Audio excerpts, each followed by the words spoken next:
Brian Fulford. A.B. Drew and I are co-hosts of the BCSN Sports Wrap. We talk about all things related to HBCU athletics. From the games, teams, coaches, and fan interest stories, we cover it all. You can find our shows on Facebook at BCSN Sports Wrap, YouTube at MyJBN Online, and everywhere you listen to podcasts like Anchor, Spotify, Google, and Apple Podcasts. You can also find the show on the Jericho Broadcast Network's app.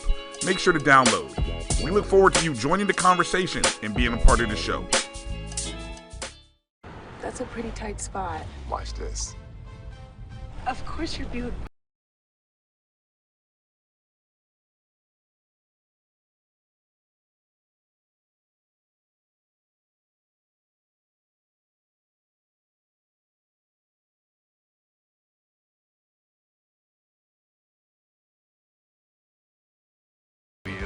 It is.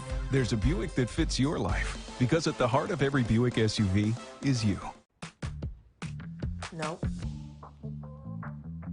Nope. Come on, him? Ooh, I like him.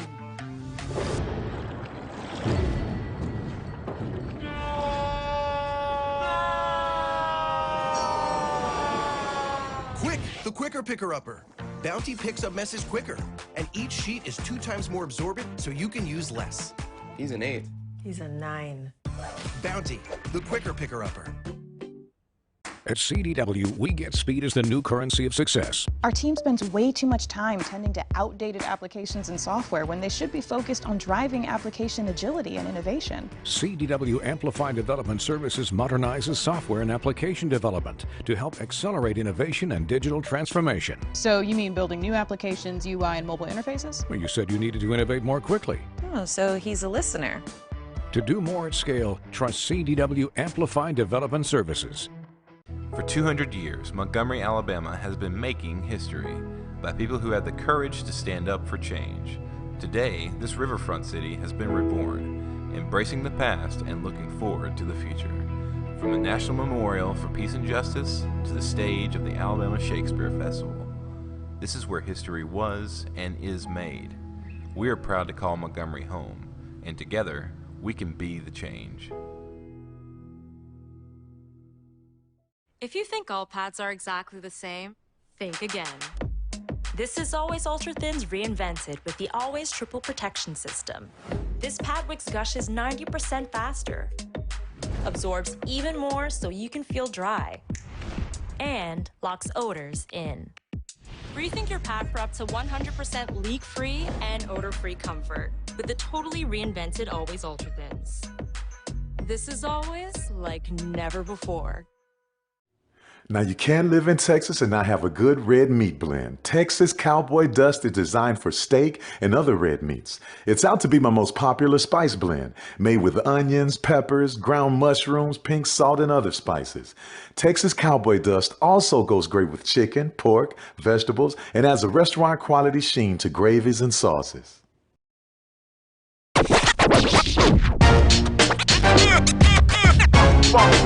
It's like a loop machine. All around town, people trying to get down. Vanilla smoked sea salt seasoning is for seafood. The tarragon and fennel bring out the natural sweetness in seafood. I also use it in rice dishes, on yams, asparagus, blueberry pancakes, and believe it or not, chocolate chip cookies. Vanilla smoked sea salt adds a salty and savory component to sweet dishes that create a symphony for the tongue. From novice to aficionado, find yourself here.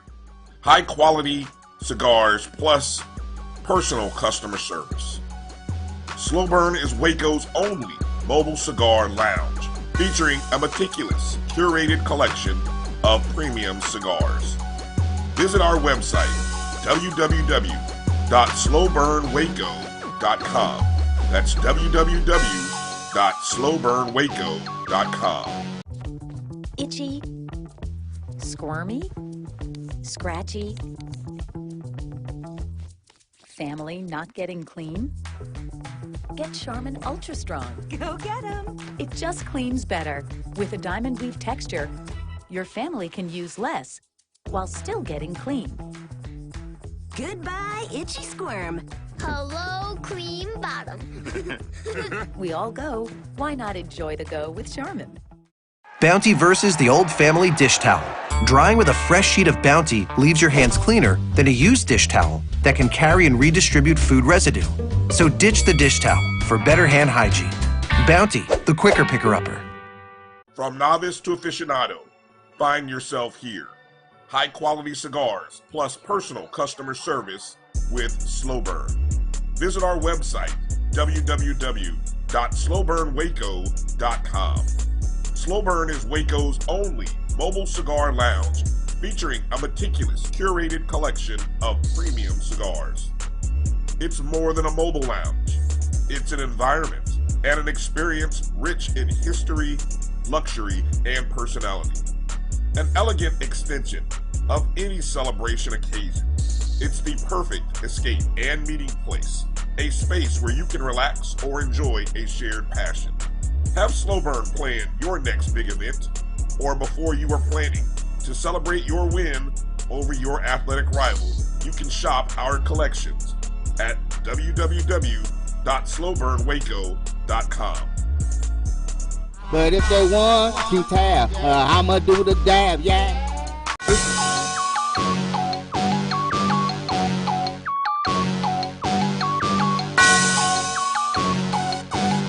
Yeah. I love my HBCU. And boy, I love it, love it. I love it, love it. I love my HBCU. And man, I hope my team they won. Yeah. I hope my team they won. Yeah. Man. I hope my team they won. I hope my team they won. Yeah. I tune into the HBCU Sports Lab to see if my team won or lost. If they lost, I'm quiet as a mouse. But if they won, keep tab. I'ma do the dab, yeah. Dr. Cavil, he know what he be talking about. Mike and Charles, they know what they be talking about. They compress the analytic data with the hip hop. If you know them like I know them, they gon' tell you if your team, if they won or lost, and who the ball, So listen to Professor, yes sir, and pay attention. This is Dr. Cavil with Inside the HBCU Sports Lab. We're here for our Sunday edition, 303. Man, it's hard to believe that we celebrated 300 last Sunday and we just keep moving. And I got the dream team again together today. Man, we done got Charles Bishop back in. He done snuck back in town. You know, one of the hardest working men in the business of HBCU sports, I must say. And we got the dream team in regards to DJ Jones, the football analyst, expert, whichever one you want to call. He just has all that. With his HBCU Top 5 Tuesdays that drives everybody mad. But I love it because it creates the conversation that we need to have. So that's important. And week to week, you'll find out oftentimes he's pretty good at what he does. With that being said, we have another team with us that always gets you ready that Sunday night as you get into things for the week. They with us bright and early Sunday morning. How about that? That is Brian and AD. Of Sports Wrap. We're going to break down what happened on Saturday. We have a lot of action, so let's get it right into it. Welcome to episode 303 Inside the HBCU Sports Lab, radio show and podcast, your show that's covering the sporting HBCU dash for all things HBCU sports for your institutions, large and small. From NEIA to the NCAA, we share insights and information on HBCU sports culture, HBCU athletic aesthetics to facilitate the story of HBCU athletic programs in the business of HBCU sports. I'm your host, Dr. Kenyatta, along with my co-host, Charles Bishop. We're filming from our home studios and sending a signal live, Case-Wade's 1230 AM studios with the Texas Radio Hall of Famer in the beautiful home of Texas Southern University from Houston, Texas. Today's episode of Inside the HBCU Sports Lab is sponsored by THG Agency. THG Agency is a company that provides sporting and educational consulting and data analytics. Let's just go run it through. Albany State Golden Rams, top team. We'll probably have a new one this week. They lost this past weekend, but Langston keeps winning. Fayetteville State Broncos, they lost. Bowie State lost. Virginia Union probably had the win of the weekend with a major upset. Oddly enough, it was against Valdosta State, who's led by HBCU alumni, so that's scary. Benedict Tigers, they continue to win. Clark Atlanta dropped one. Central State Matadors, they dropped the first one from the SIAC in terms of CIAA matchup. CIAA got it in. You have Fort Valley State Wildcats. They continue to win. Florida Memorial Lions lost again, so we'll give you a little more about that. In terms of the major division, Jackson State Tigers continue to win. They didn't put up all the points, but it might be disguising. We'll see what these gentlemen say. What does that say about that game? Did Jackson State actually dominate, or was that on one side of the ball? But they got it done. South Carolina State showed that maybe they should be back in the number one spot. We'll see this week. That releases on Tuesday, but they won. They pulled away late in that game. North Carolina Central quietly, is that possible? Continues to do their thing. Alabama State Hornets went to UCLA and found out what the West Coast has no love. Prairie View A&M Panthers, they let another one get away. This is the third time where we had a team on the ropes get away. Hampton Pirates, they win against Mother Tuskegee. Southern Jaguars, LSU, we know what that's about. Delaware State Hornets, they take a loss to their in-state rival, if you want to call it that. They hadn't won in such a long time. I'm scared to call it a rival. Alcorn State Braves, they go to Tulane and just get beat up. Surprising a lot of folks thought it might be a little closer, not to be. Tennessee State Tigers, that top 10 matchup, we told you about that. They go down, but they go down fighting. Let's get into it, gentlemen. We'll talk about some other games and those things. Outside of the major matchups that we'll be talking about, going with you, BJ Jones, what's on your mind? What has your thoughts going down this weekend? Alabama A&M. Man, two teams that look significantly better week 2 than they looked in week 1. First, Alabama A&M going to Troy, man, and actually led that game most of the first half. Put up a good fight, man, and if it wasn't for some miscues, probably could have won that ball game. They lose that game by the score of 38-17, but that was a close ball game. Alabama A&M going down to Troy, and then Grambling State looked about as bad as you can look week 1, and then turn around and look about almost as good as you can look in week 2. Getting a big win against Northwestern State, really put it to them. Northwestern, clawed back at the end, kind of make the score a little bit closer, but Grambling gets it done 47-21 against Northwestern State. So those are my two teams where I'm like, wow, okay, here we go. Great point. I'm glad that you said that. Charles, I know you were literally in action, but did you catch anything? Or at least afterwards, I know you chop it up and scroll and look at scores. What was high on top of your list to say, hey, what about this? An out-of-conference win for Grambling versus Northwestern State. That was the one that jumped out at me, that 47-21 score. And then kind of when you take a look at the stat line, I was like, okay, now what happened during this second quarter where Grambling exploded for 27 points? So that was the big one for me. Taking a look what Grambling did in week 1 and then to come back. And you know how we always love to see these out-of-conference wins, especially for the SWAC. That was one, wherever Northwestern State is in the pantheon in their conference, good win for Grambling. True. Brian, next up, what were your thoughts this weekend? What came to your mind? What stood out? Well, it was a great weekend to sort of get right. For example, Florida A&M finally able to get a win, continue the longest home winning streak now with 11 wins against a very good Albany State team. I mean, that is a Division I level defense. I mean, they may not have the depth, but that defense is good. So, the Rattlers will take that 23-13 win and hold their head up, and it's a good time for a bye week. And then I'm thinking about that Virginia Union win over the number 2 team in the country. And I put this out there and I wonder, is this the biggest HBCU football win over a PWI since ... Y'all tell me. I don't know, because the number 2 team in the country, has anybody beaten the number 1 or 2 in the past, 15, 20 years? This might be a bigger win than we realize. So I know who might be zooming up to number 1 on my poll. When I get a poll, I'm just saying that now. But, that was a big win for Union. That's all I can say. Big win. Man, I like the way you think and love that you can go into the Division II rounds. That was a shock and that was a big one. I like the way you put out the question, and we might have to flirt throughout the show and see if anybody can come up with it. That being said, AD, what are your thoughts in terms of this weekend, week number 2? What stood out for you? SIAC West went 0 for the weekend. All 5 teams in the SIAC West took an L this weekend. Some of them were competitive, some of them were not competitive. And the other thing is, fellas, when is the last time that you guys went to a football game that lasted not only less than 3 hours, but less than 2.5 hours? As the Kentucky State and Fort Valley game was officially at 2:29 games. I was about to say it had to be a Kentucky State game.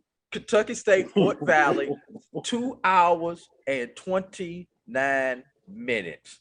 And in this game, fellas, combined, these teams rushed the ball 83 times combined, which you rush the ball 83 times, you're going to get a fast game nine times out of 10. Just on the flip side of that, Kentucky State was 4 for 7 passing. Fort Valley, 15 for 22 passing. All right. I in my D2.com article, I said the over-under on pass attempts was 25. I would have lost, but it was still a close number as it was 32 pass attempts in the entire game. Beautiful breakdown on all the guys. See why you tune in Sunday morning? They're going to get you in spots that you just did not consider, or certainly a way that you would look at it. Let me give a shout out for those that have joined us. Always Chad Cooper, Chuck Hunt, Karen Griffin, Jimmy Wilson. I thought we had that one. Yeah, a lot of Panthers are shaking their head. They're just going to walk around with the chest all up. That first half had people singing all kinds of songs, even into the third quarter. But I guess that's why they play forward, BJ Jones. Not to be. Edwin D. Moore, Jimmy is in there talking about Grambling beats FCS Norfolk State. Yep, we share that love. Langston wins against Texas College, took him to the woodshed, Karen. They keep just getting it done over there. It shouldn't be quiet anymore, but we'll keep letting people know the story of Langston Lyons.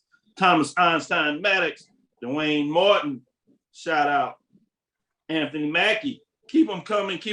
Appreciate you all. Let's take our first break. We'll come back and we'll get into some of these matchups. We'll get into the mid-major matchup specific games that we had to look at over Tuesday and Thursday. And then on the second half of that show, we'll get into the major division matchups and we'll talk about some of the things that you can consider in week 3. Let's take our first break. We'll be right back after this.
This is the Dean of the College of HBCU Sports, Kenyatta Cavil of Dr. Cavill's Inside the HBCU Sports Lab with Mike Washington and Charles Bishop.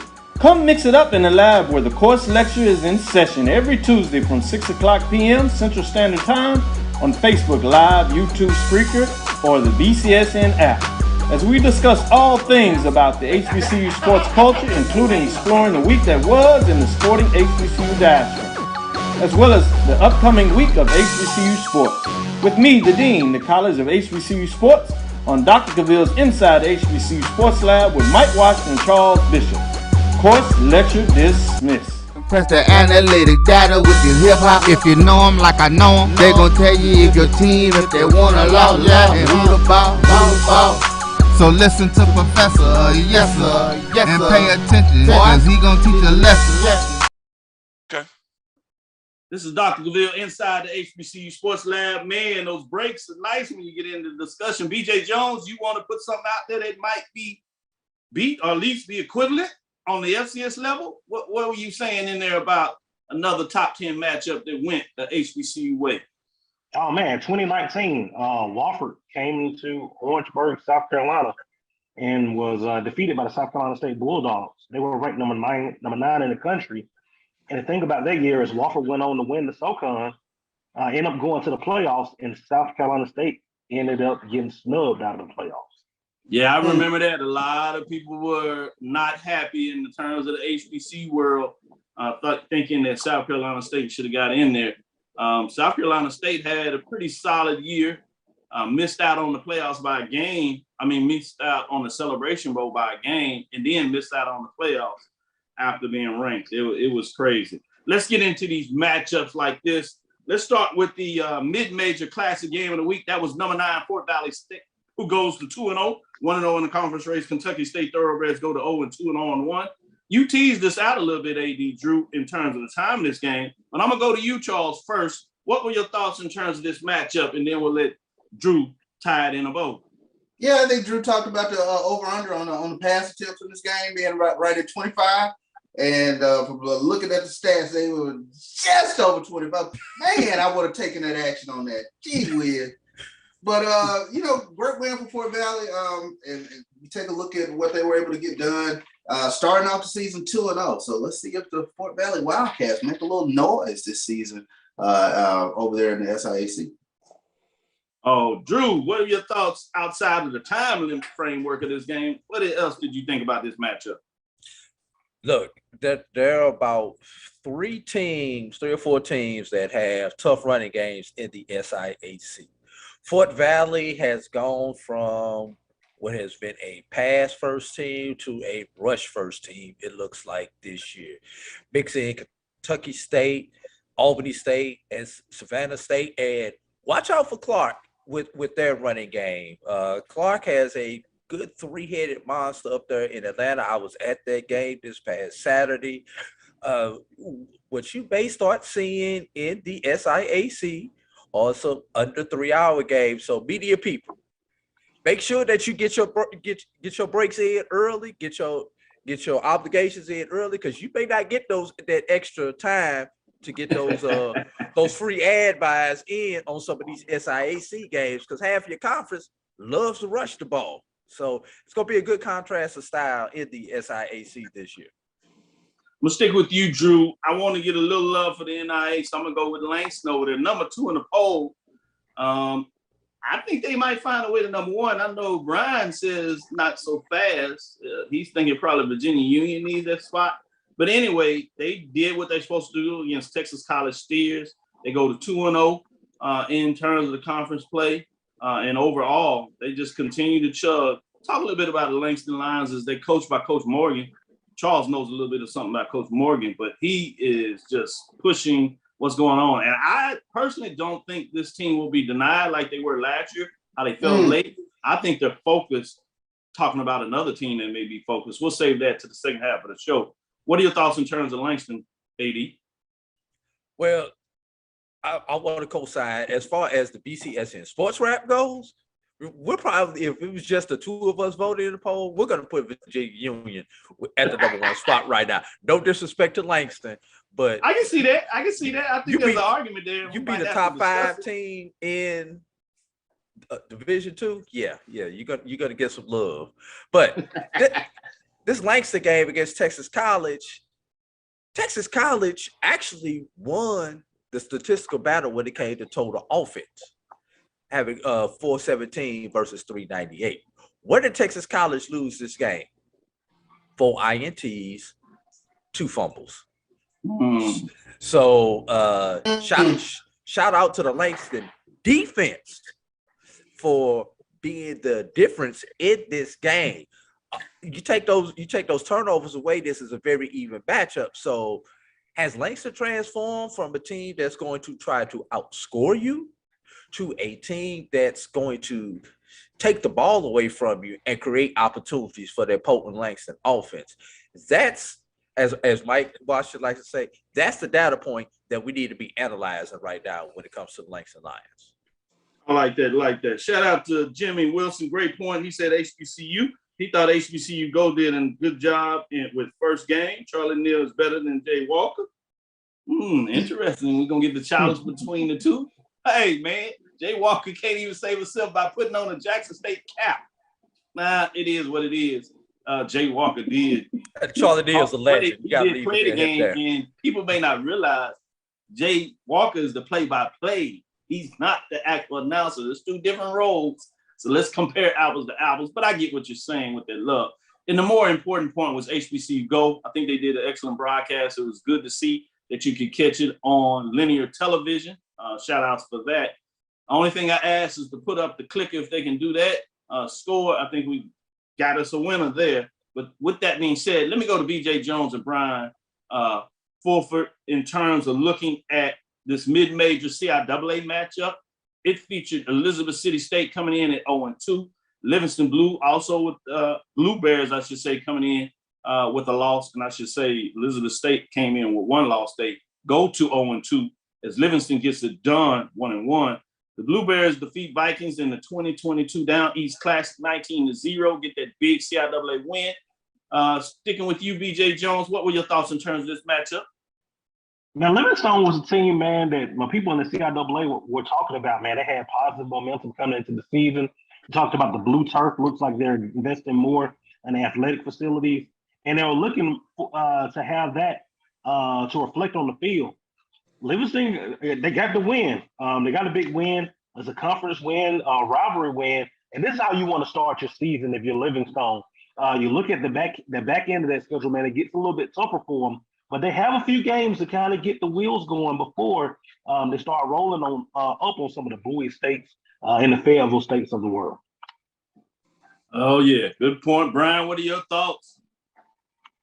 Well, I remember when we talked about this on Thursday, Doc, how I've kind of pointed out that this series really had sort of been owned by ECSU, but 2019, 2021, Livingstone had closed the gap after a series of bad losses, 6 in a row. And so I guess they have completely turned the corner. I mean, when you shut them out, I mean, listen, shutout, 19-0. I mean, you can't get any better than that. So, I mean, a big win for Livingstone. And who knows, this series might be going the other direction.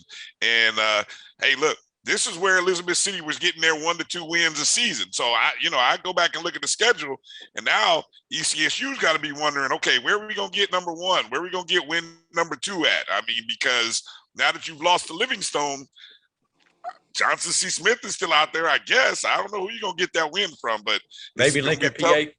Lincoln, PA. I don't know. It's going to be a tough season down the stretch. So yeah, see, look, that's a problem. So it's going to be tough in the CIAA down at the bottom. Yeah, I agree with you. It's going to be tough. I like that. Great point.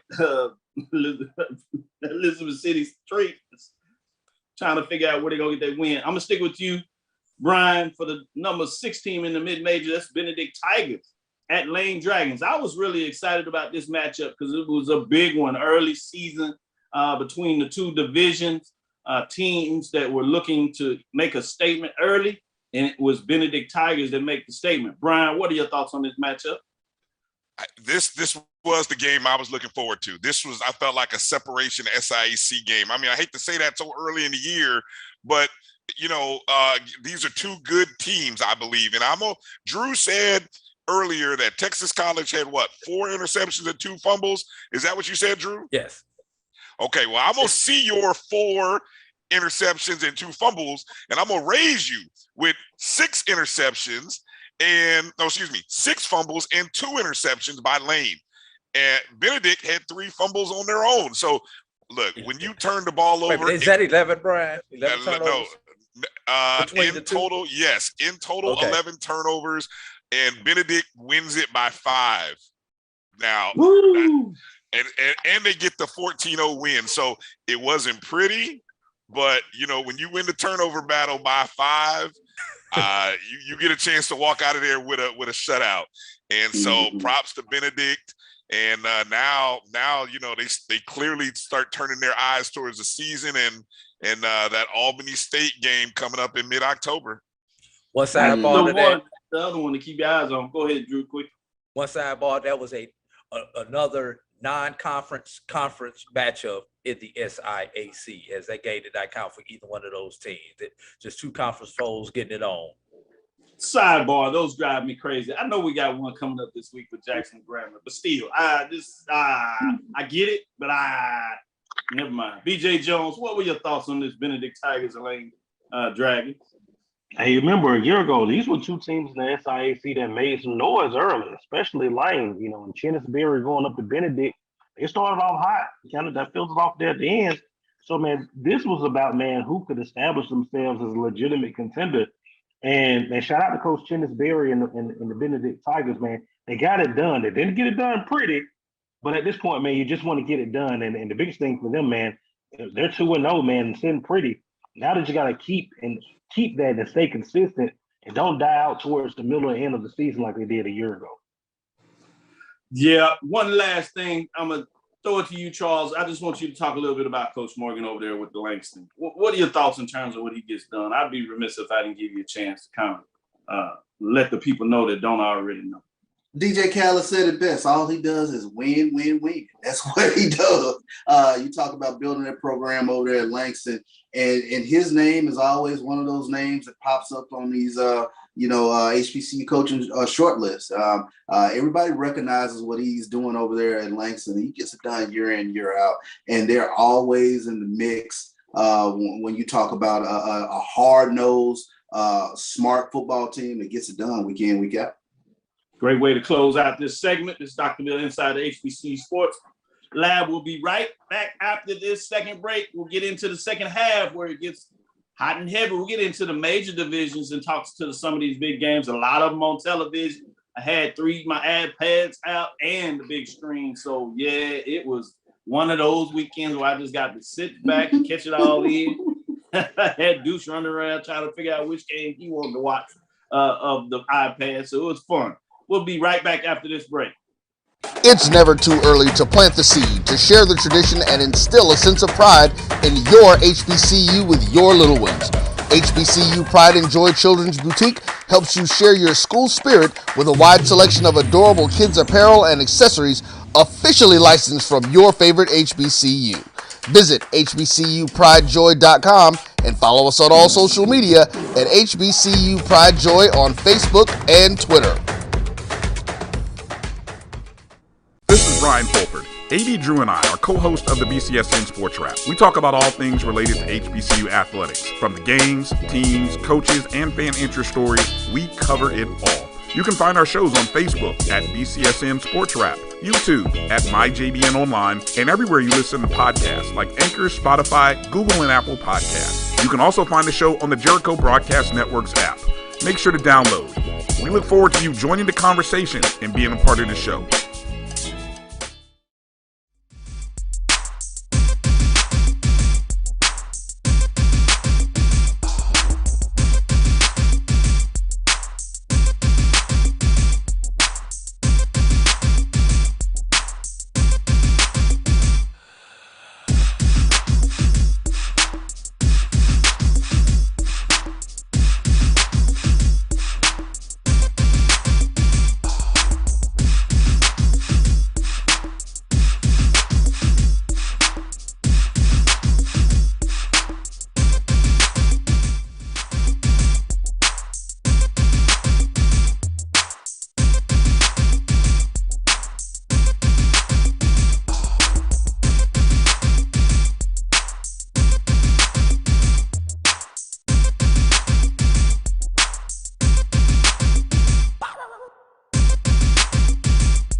Nope. Nope. Come on, him. Press the analytic data with your hip hop. If you know them like I know them, they gon' tell you if your team, if they wanna lose, and who the ball.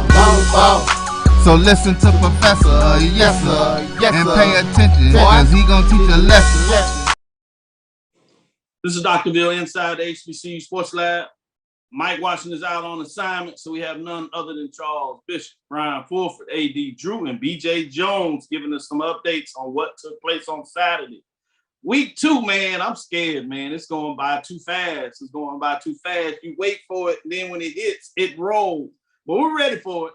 We have the number 1 Jackson State Tigers against number 10 Tennessee State Tigers. This was a top 10 matchup, and it lived up to it in a lot of ways, at least on defense, most will say.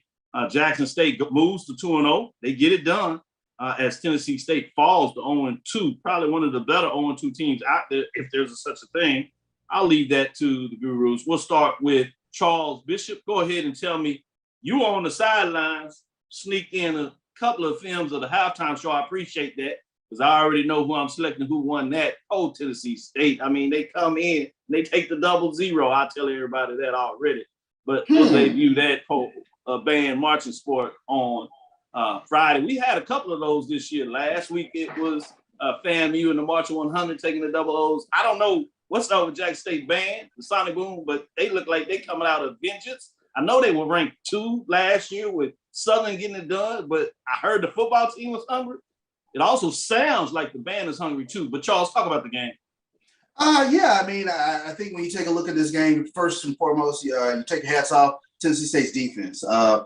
They made a concerted effort to keep everything in front of them, and they were physical. They came up and they laid at. So that was the first thing that jumped out at me with regards to Tennessee State. And they, did a great job of forcing turnovers. Jackson State, they were able to move the ball, I thought, efficiently up and down the field, but they bogged down in the red zone, and then they had 3 red zone turnovers. So that was one of those things that jumped out at me. But this Jackson State defense, it's special. I keep telling a lot of the old heads at Jackson State, when they start talking about greatest defenses they ever saw, it always goes back to the 1987 team with those guys. But this defense has that potential to really overtake them because it's a feeding frenzy. When one person makes a play, it becomes this something on the sideline. I got to get there. I got to get to, I got to get to the quarterback. So Niles Gaddy had a huge game last night. I think he had 4.5 sacks, if I'm not mistaken. But they really made a schematic change during the course of the game where they really started attacking a particular gap. And it shut down Tennessee State's inside zone running. And I thought that was huge. I thought defensive coaches made a tactical decision to make a couple of changes during the course of the game. And it was huge in terms of stopping Devon Starling, who is, I think, one heck of a running back. I mean, he fights through tackles, but that Jackson State defense, they kept pounding and pounding and pounding, and they would not let Draylon Ellis get outside of the pocket. If he was going to beat them, he was going to have to do it inside the pocket, and he was running for his life all night there in the second half. I think they ran 27 plays in the second half or net minus 3 yards. So this Jackson State defense is something special. You talking about going back to 87. Hell, I thought the 2021 team defense was pretty good, and they're outpacing that. Brian, jump in here and tell me, what are your thoughts on this Tennessee State-Jackson State matchup? You've seen it live the first weekend, and now you get to see it on TV again. And I think the score is misleading because you look at the score and you may say, oh, it was a close game, or, oh, this game was not close. Like Charles just said, they had three possessions where you turned the ball over. Then they had 3 possessions in the red zone that should have been touchdowns, but you end up with field goals. And then after giving up a field goal in the first drive to Tennessee State, punt, punt, punt, punt, punt, punt, punt, punt, punt, game over, take a knee. That's what literally 9 straight punts. And Charles just told you what they did in the second half. And look, they gave up 140 total yards, which was better than what they did. Y'all thought they dominated FAMU with 155 total yards? Nah, they only allowed 140. It's scary. This is scary. I don't know about the history of Jackson State, great defenses and all that, but I'm going to be listening to Charles talk about it because this is a scary defense. It does feel like I felt this way watching FAMU's defense last year. And you start talking about, historical references. I'm going to be looking forward to following Jackson State's historical place because already this team, like you just said, Doc, is trending better than last year's very good defense. Well, we see what we're going to be watching this year, BJ Jones. Who's scoring on Jackson State? With that, let's go to the MEAC a little bit and look at the MEAC versus the Colonial matchup. Morgan State Bears, Townsend Tigers, HBCU versus another one of those historically white college. Another one that HBCU let get away. Very competitive in the city rival. Talk about that. If you want to put a tease in there before you get into that on the Jackson State, Tennessee State, you're welcome to do that as well. Hey, as far as Jackson State, dark side might be back. Either the dark side defense just might be back. All right. Oh, don't tell the world that. Oh my goodness, not the dark side. Look, Damon Wilson left Bowie State and came over to Morgan State. He didn't really get a chance to recruit. He had to take what was given to him. Morgan State is competing. They went toe to toe with Nebraska until late in the first half. They went toe to toe with Townsend on yesterday. Just imagine, just sit back and put on your imagination caps. Damon Wilson with 2 or 3 recruiting classes at Morgan State. Things are changing and trending in the right direction in Baltimore. They gonna be thinking of Morgan of old with all those Hall of Fames. Man, hey, they balled yesterday. They had opportunities to win it. Unfortunately, they couldn't. But hey, Morgan State's on their way. Oh man, nice. Let me go to you, 80 Drew. Give me a little more about this Morgan State Townsend matchup. BJ laid it out there in terms of what's to come. But what were your thoughts in terms of what took place in this game? A couple key things that I see is number one, 150 yards on the ground for Morgan State. That's going to go a long way. The problem was they only had 152 yards passing, but I'll take 150 yards on the ground all day. Something else that sticks out to me. Yes, Townsend was 5 for 5 in the red zone against Morgan State, but 3 of those 5 resulted in field goals. So that shows that the Morgan State defense bent, but it did not break. So you got some positives coming out of this.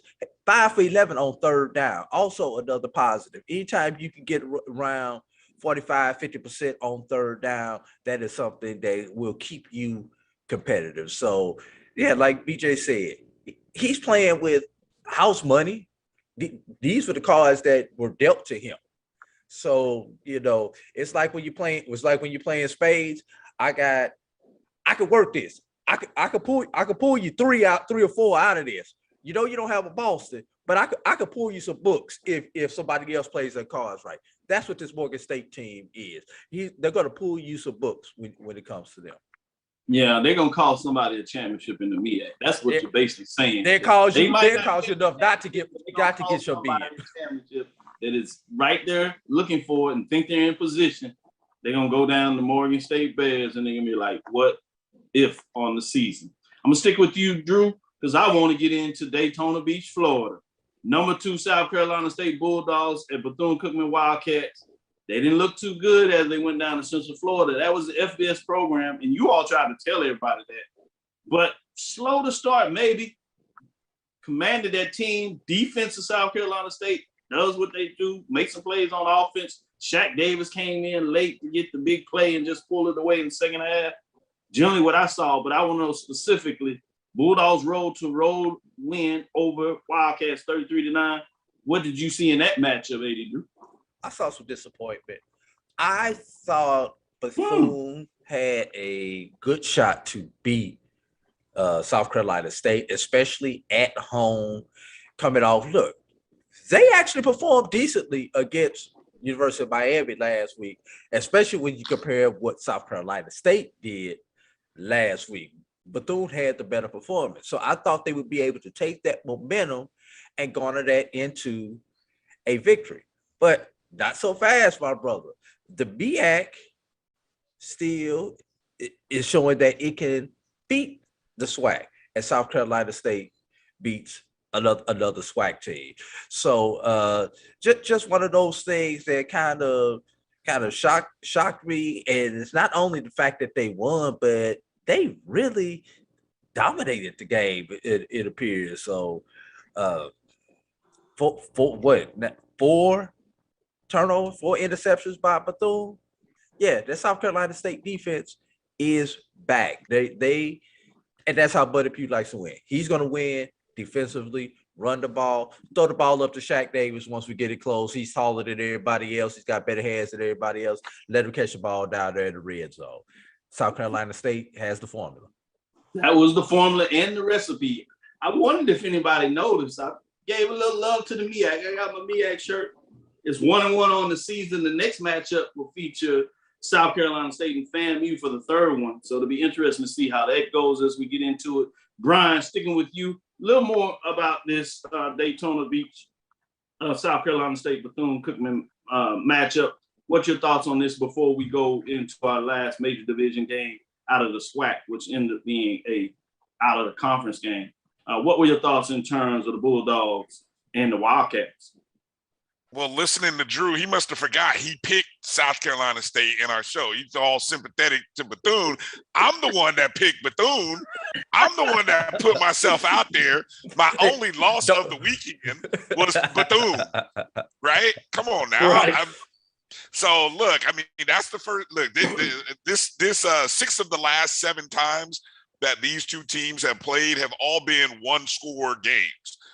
So to see – South Carolina State, both teams got their tails whooped the week before. So to see them go on the road and win by 20-something, it's too early to do all the correct math.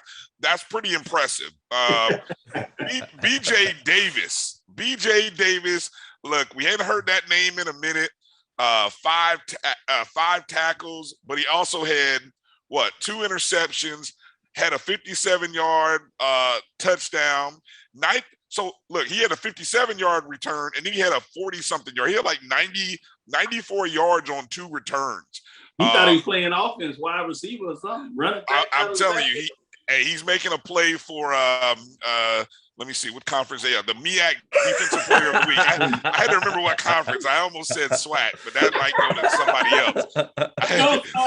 Don't start that. I'm sorry. Yeah, so I don't know, but look, I hate to talk about hot seats, but there's a couple of coaches that might be on some hot seats. I'm just saying, 2 weeks in, I know. But there's a guy in your neck of the woods. He already starting the hot seat. Can we get yes. The quarter of the semester? We ain't take our first exam yet. No, good point, Brian. Midterm grades are out, and I'm already nervous for a couple of coaches. That's all I'm gonna say. That you could get that W and get a partial refund right now if you decide to drop this class. That's where we're at right now, Brian. I see it. SWAC game of the week featured SWAC going up against the WAC. Number 5 Prairie View A&M Panthers in the HBCU poll fall to 1-1. Abilene Christian goes to 2-0, 1-0 in their conference race in the WAC over there. BJ Jones, what were your thoughts in terms of this matchup? Man, Prairie View came out like gangbusters. They came out, man. They were able to establish the run. Hey, Connolly looked a lot better throwing the football this week. A lot of people talked about Prairie View not completing the pass on last week. He was pretty efficient on last night. Doc texted me when this happened, and we were watching it.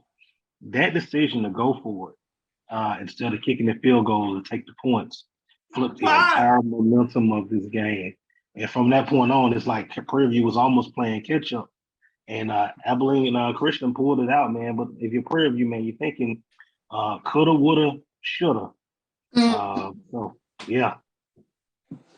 Charles, let me go to you. Let's see, you want to get in here, jump in it? I think it was a shoulda, coulda, woulda, too. Help me out, Doc. Why doesn't Ahmad Antoine get more carries? To me, he's one heck of a running back, but I don't know if he's. I think that's a great question when you talk about that. I think they just want to do by committee. And I think it's to a fault in terms as you get in the groove. He's that kind of dude. Yeah. I think they want to share the rock with one of them. And I think sometimes you can get too friendly or too cute, however you want to call it, instead of letting them go. Go, continue. Great question. Yeah, I mean, and then the other thing that jumps out to me with this Prairie View game and, going up against a whack opponent, when I saw the score, I looked and I was like, wow, and I think I had questions about Prairie View where they fell within the SWAC West going into this upcoming season. But, you're going to have to fight to take the crown away from them. To me, I think they're a solid ball club. I still have questions in regards to where the production is going to come from on the defensive side of the ball with losing Jason Dumas. So I always hone in on the stats, on the sacks stat with regards to Prairie View, and if they're getting any pressure whatsoever on the quarterback. But solid ball club. I mean, you take a look, Trayvon Conley, a decent night passing, threw for over 200 some odd yards, and they ran the football. I just want to see Ahmad Antoine get more touches. I really think he's a dynamic player. I remember him coming out of high school, and when Prairie View signed him, I thought that was a heck of a signing. So I really, want to see, a playmaker get his hands on the ball even more. I'll tell 1876 Sports and Culture to make sure they send that message, because I'm sure they are, as they'll release on Tuesday. So it's a great point. In terms of the defense, I like the question you asked specifically on sacks. Because defense, I think they're solid. If you looked at today with Texas Southern, North Texas, to give you that second indicator, Texas Southern put up some points against North Texas. Now, defense is everybody's concerned at Texas Southern, and they continue to fail miserably. I don't know how else to say it, but offense woke up, which gives you some indication that Prairie View on the defensive side is solid. I think the offense kind of let them down of not being able to sustain drives in the second half. And the fourth quarter, they gave up some touchdowns, obviously, to allow Abilene Christian to get it done, but it was more on short fields. So that defense, I think, for Prairie View is going to be the calling card in regards to that. And the formula. They're going to want to run the ball, and they can make some plays there, here and there. But I think, as you alluded to, the West is just going to be deep. It's going to be interesting. The other thing that's going to be fascinating for me about Prairie View is I always tell people to look at the schedule. I think the schedule falls in their favor, so it's going to be interesting to see, can they make it work? Obviously, they got the State Fair Classic, so they don't have to go on the road. They're comfortable with that. But guess who they have coming home? They have Alcorn State Braves in Prairie View Stadium, Panther Stadium. They have Southern in Panther Stadium. They go on the road to Alabama State, who is solid, but the question is, obviously, are they going to get the quarterback back? What does that look like? So, and then obviously they go to Pine Bluff. Now, Pine Bluff jumped out there, a little bit of the competition. It looks like they're going to be able to put up some points. And we'll see how that goes. But just in general, of teams that you would think, Prairie View has a schedule that comes in their favor. They'll see if they can make it work. That's the question mark. But to your point in regards to B.J. Jones and Charles, I think you hit it on the nail that Prairie View is going to be one that says, yeah, you're going to have to take this from them. I think Grambling and Southern are going to be like, yeah, we want to do that. But we'll see what that looks like as the season gets going, as well as Alcorn. Obviously, disappointed with Tulane, but we'll get a little more into it after this last third quarter break. We'll put it in their four fingers. We'll come back, and we'll give you some key matchups to see what people want to see and should look for in week number 3. Stick with us after this last break. That's a pretty tight spot. Watch this. Of course your Buick parks itself. That's so you. It's just a...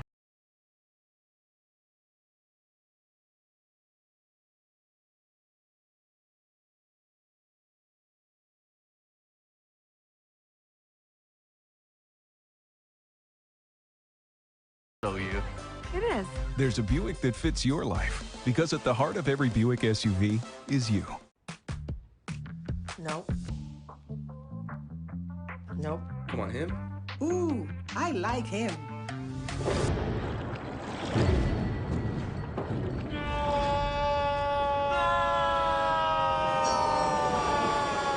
Quick, the quicker picker-upper. Bounty picks up messes quicker, and each sheet is 2 times more absorbent, so you can use less.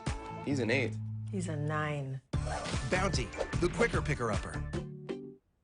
At CDW, we get speed as the new currency of success. Our team spends way too much time tending to outdated applications and software when they should be focused on driving application agility and innovation. CDW Amplified Development Services modernizes software and application development to help accelerate innovation and digital transformation. So you mean building new applications, UI, and mobile interfaces? Well, you said you needed to innovate more quickly.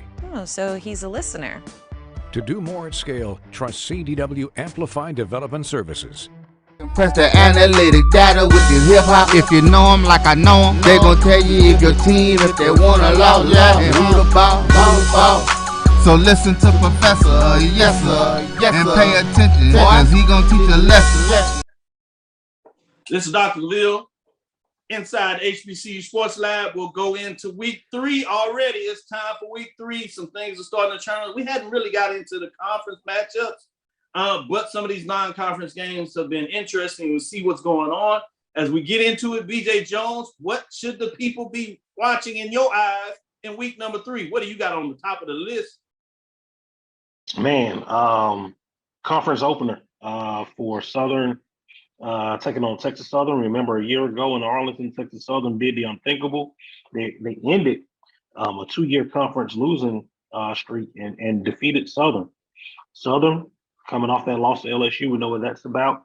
Want to establish themselves in the conference. Got to get that win over Texas Southern.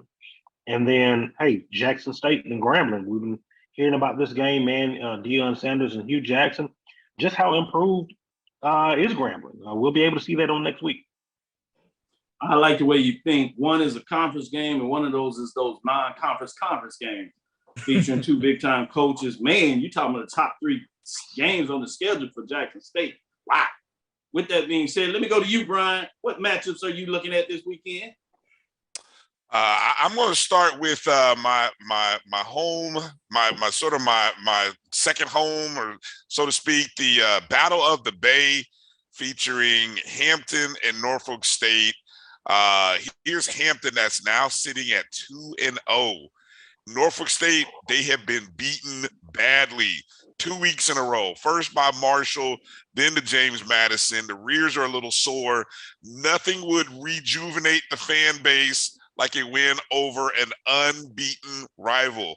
So, I mean, that's going to be hopefully an interesting game. First home game of the year for Hampton. And then how about Alcorn State traveling to McNeese State? You know, they let one get away from them at the beginning of the season against Stephen F. Austin. You know, this McNeese State team, I mean, we're still waiting on somebody to beat them. The 13th member of the SWAC is still holding strong. Still holding strong over the conference. So Alcorn, you know, the conference, once again, is on the phone calling up Coach McNair saying, hey, Coach, we got to handle business against the 13th member. So that's what I'm looking at. Man, and I was going to say this, and Jimmy brings it out, that those 2 opponents for Norfolk State were FBS, but not only were they FBS, they're pretty good ones. You may have heard about Marshall yesterday as they take it to Notre Dame and put the brother on the hot seat already. As we thought the Cinderella shoe has fell off. People ready to run him off with this honeymoon's over. Honeymoon is over. Honeymoon is over. Come on, man. First set of bills that came in.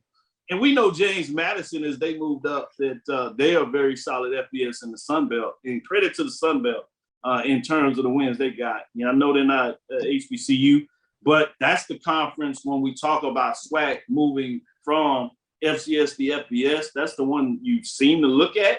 It might need to be the Conference USA because Sun Belt stock is hot ticket on the rise. If people don't realize it, just wanted to kind of slide it in terms of those that look at those comparisons. With that being said, let me go to you, AD Drew. I know you love to make sure we get that mid-major look at things. What do you have on the board? What direction are you going in with some matchups to keep your eyes on? I'm going to start off with Thursday night, Doc. Soon as nice. Matter of fact, while you are on your Thursday night show, I think that'll be episode 305, Benedict and Savannah State will kick off on ESPN U. Not plus, not 3, on the U. And let's keep something in mind. Savannah State has only 1 loss in the last 2 seasons in SIAC play. Good point. 2019, they were ineligible to play for the conference championship. Right. 2021, their only loss was to Albany State. So this Benedict-Savannah State matchup, is Benedict for real? You know, last week we had some market correction. Now, this week, week 3 is like what I like to call market trends. So that'll be one game that I'm interested in. How about the market? Bulls up, bears down. Bulls. Business is sport. School of Business and Industry, Florida A&M University is bull and bear. But anyway, Nice. The other game that I'm looking forward to is Albany State Shorter. So we have another matchup against a Gulf South team that's an in-region matchup. Albany State coming off of an impressive loss, if you can use those words in the same sentence. I would agree with that. To Florida A&M University, coming off a hard-fought victory against Mississippi College. Honorable mention, I got to sneak this one in. Miles, Valdosta State. What does Valdosta State do after their loss against another HBCU opponent? Don't think they're going to take Miles as lightly as they possibly may have taken Virginia Union. Man, I like the way you snuck that in, and that was an appropriate one because that's a good one to keep our eyes on. And I agree with you. Albany State went down to FAMU and had Charles, as he said, look out because they scored first and 7-0, and you was like, uh-oh. And then FAMU, true to their case, they woke up, got it down, and the last score with Albany was really late in the game where it was cosmetic. So in terms of the second quarter and the second half of the game, FAMU dominated and got it done against a very solid Albany State team that I'm sure came in there thinking they can win it, especially after their first score, but could not get it done. Saving the best for last, my colleague on the regular shows, Charles Bishop, what you have your eyes on this weekend? This upcoming weekend, definitely. Southern Texas Southern up there in Dallas. I think that's going to be a huge one. Like BJ mentioned, Texas Southern, they got that win last year, and for a brief moment, you know, it breathed a whole lot of life into that Texas Southern football program. But you got some interesting matchups. I like Jared Sims as a running back for Southern and Ladarius Owens for Texas Southern, and then Andrew Body and Brashard McCray. That's going to be interesting matchups to individual matchups to watch with that game. And then Grambling Jackson State. You know, Grambling has a history of going to Jackson and punching Jackson State in the mouth. I talk about the rebirth of Grambling football came in Jackson State's expense. You know, the year after they didn't show up for homecoming, they came back the following year and popped them in the nose. So there's a special sort of something for Jackson State fans when they see Grambling come to town. They want that win more than anything. And, you know, this is going to be a good one. Hugh Jackson and Coach Prime getting it on. Eddie George has transformed that Tennessee State team, and Coach Prime, he complimented him extensively in terms of what Tennessee State has done from year 1 to year 2. So we'll see what happens with Hugh Jackson and Grambling. Couple of more great points you make there, Charles. A couple of more of those HBCU, HWCUs, I should say. Austin Peay at Alabama A&M. And I like these matchups because they're at home. So, one, you'd like to find a way to get it done, but you got to make them competitive. And these are some strong teams coming in. Austin Peay is coming in at 2-1. Then you got Incarnate Word coming in at 2-0 to Prairie View, another home game for the HBCU. So those are ones that kind of just have me having one eye trying to figure out what does that look like in terms of those matchups. So I think all the ones you named were very solid in terms of what that looks like. Sneak out for the SIAC MEAC game with Morehouse and Howard, you know, all those money fans out there with those big time and private degrees, you know how they're going to feel about that in New York. So that's going to be interesting to see what that looks like. You got Sacred Heart coming to Morgan State. Another one of those matchups for the HBCU is at home. So that's something to keep your eyes on in terms of what that looks like in terms of where you're going there. So that's another one I'd say keep on your toes to see where you're going there. And so I'm so interested in those matchups. That'll do it for us today. Thank you for listening to Inside the HBCU Sports Lab. Make sure you share our podcast with your friends and colleagues. Thanks for getting up Sunday morning with us to get your update in terms of what took place on Saturday. Sneak in some of those Thursday, Friday games, if you would, as well. I am Dr. Kenyatta, Cavil, the Dean of HBCU Sports, coming from inside the lab in the College of HBCU Sports with Mike Washington and Charles Bishop, along with Brian, AD, and BJ. Check out BJ He's coming up. His show is going to be coming and starting pretty soon. Are you dropping it today or next week, BJ Jones? When are you going to get back on the mic and share the love with the people? Man, I got an announcement coming about the show, man. I'm going to drop on your show next Sunday. Nice, nice. See what we do on Inside the HBCU Sports Lab. Check out Brian and AD of the Sports Rap. They'll drive it home for you tonight to make sure you get some updates. Obviously, we're going to do a special edition of HBCU Game Time today, so stick with us on that. The pregame show, you see what they're going to do, and everybody couldn't quite catch the game as they're trying to figure it out. So you show better turn into the pregame as they're going to give you some highlights that you can't get anywhere else. And you couldn't get this game, generally speaking, which is a whole nother question and concern. We might talk about that a little bit down the road in terms of what that was about. But I can see why even more now Jackson State is taking their ball and going home. We'll see what that means for everybody else. Download my JB and my BCSN. Make sure you check out the ONG Strike Zone on Wednesday. Carlos Brown, as he gave a great show yesterday on Saturdays. We have you locked up and ready for the whole entire week. Make sure you check out my BCSN, my JBN, as we give you all the work. Again, we thank you for listening to Dr. Bill's Inside the HBCU Sports Lab with Mike Watts, Charles Bishop, every Tuesday and Thursday at 6 p.m. and then Sunday at 9 a.m. We look forward to next week as we discuss the latest in the lab. We'll drop that poll ranking on Tuesday and then the marching sport poll ranking on Thursday. Follow me, Dr. Kenyatta on Twitter, Facebook, and Instagram. That's DrKenyattaCavil. Inside the HBCU Sports Lab 1 on Twitter. Great dialogue going on over there. Facebook and YouTube. Inside the HBCU Sports Lab.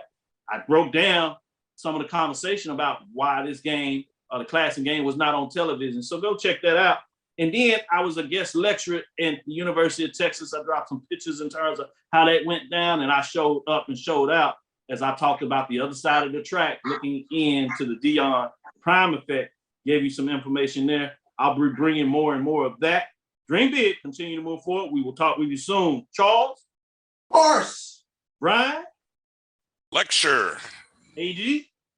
Yes, miss. Well, DJ Jones, tell him what to do. I'll let y'all next week. That's right.